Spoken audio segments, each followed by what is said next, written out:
se instaura toda lo que ahora conocemos y lo que ahora manejamos, pasando por la ventilación a presión negativa, la posterior ventilación a presión positiva, las generaciones de los ventiladores mecánicos y viendo un poco de la programación inicial de los ventiladores.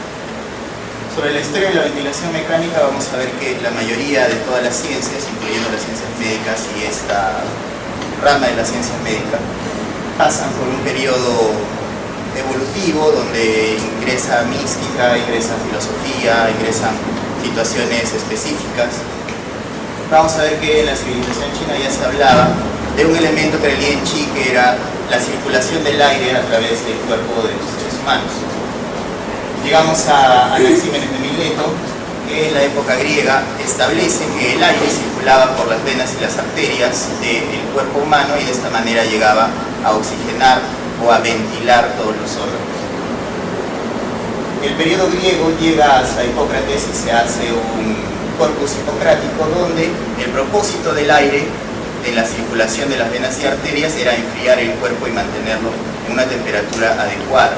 Esto para evitar la fiebre, sobre todo cuando existían las infecciones. Empieza el periodo científico con un médico griego, Galeno, y Galeno hace varias vivisecciones y experimentos fisiológicos. Es el primero que abre el tórax y observa el colapso pulmonar al momento de la pérdida de la presión negativa intratorácica.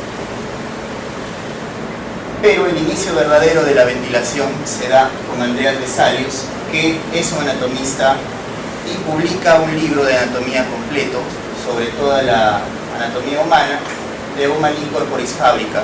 Alrededor del 1550, Andreas Vesalius abre el tórax de un animal, los pulmones se colapsan, pero él introduce una caña a través de la tráquea y ventila los pulmones y nota que estos vuelven a tomar su volumen normal. Él entonces toma una conclusión, que cuando el tórax se abre, los pulmones se colapsan y el corazón casi se detiene, pero cuando insuflamos nuevamente ese pulmón, el corazón recupera el latido y el animal puede volver a la vida temporalmente. Ese es el verdadero inicio de la ventilación como la conocemos ahora. Casi simultáneamente, Paracelso, que es un alquimista y un médico contemporáneo de Vesalius, describe la misma técnica de incubación que se utilizaría luego para complementar los experimentos a través de Michael Servetus, compañero de estudios de Vesalius, y en París desarrolla ya con la fisiología de la intubación la circulación sanguínea y el intercambio de gases a nivel de la circulación pulmonar.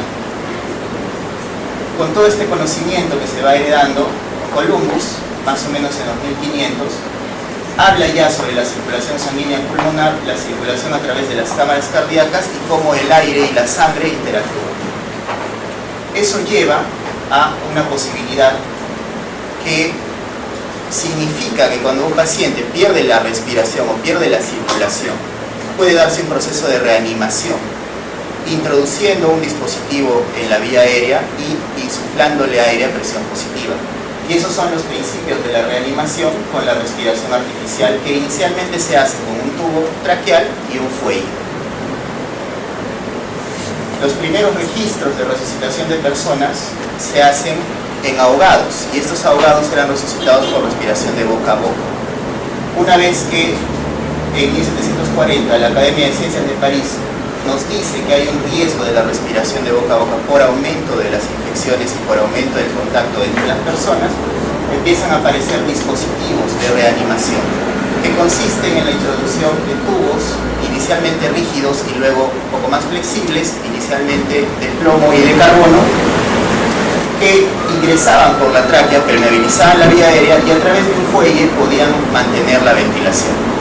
Esto lleva a la traducción y al desarrollo de la intubación endotraqueal y de la traqueostomía como vías alternativas para la ventilación. Pues una vez que existía una vía para la ventilación, se preguntaban cuál es el mejor modo de ventilar a un paciente. La ventilación a presión positiva es la que inicia la historia de la ventilación mecánica por el uso de los fuelles y los tubos endotraqueales. Pero el uso enérgico de estos fuelles producía grandes lesiones y muerte en los pacientes. De manera que la ventilación a presión positiva no era segura. Así que se busca otra opción.